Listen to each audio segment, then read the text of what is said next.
زندگی میں پہچانو لوگوں کو، زندگی میں مانو لوگوں کو، یہی چراغ جلیں گے تو روشنی ہوگی۔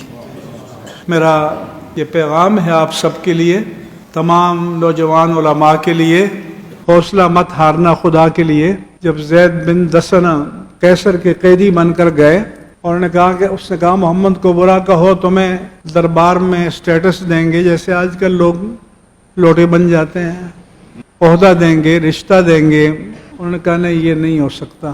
انہوں نے کے ساتھیوں کو تپتے ہوئے توے پر ڈالا اور گوشت گلتا رہا، اور عبداللہ بن حذیفہ دیکھتے رہے۔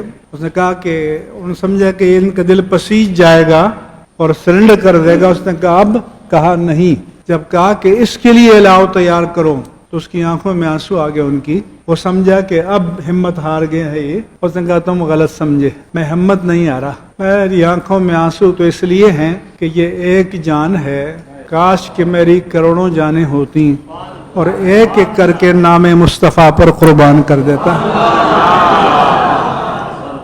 اس لیے تو حضرت عمر فاروق نے کہا تھا حق علی کل مسلم ان یقبل راس ابا حذیفہ وانا اول من یبدو، کہ ہر مسلمان پر لازم ہے کہ عبداللہ بن حذیفہ کی پیشانی کو بوسہ دے، اور پہلے عمر بوسہ دیتا ہے۔ سیرت صحابہ کو پڑھا کرو جس طرح حضرت علامہ خادم حسین رضوی نے پڑھی، اور بیان کیا کرو۔ فضائل کو ضرور بیان کرو، لیکن مصائب کو بھی تو بیان کرو، عظیمت کو بھی تو بیان کرو۔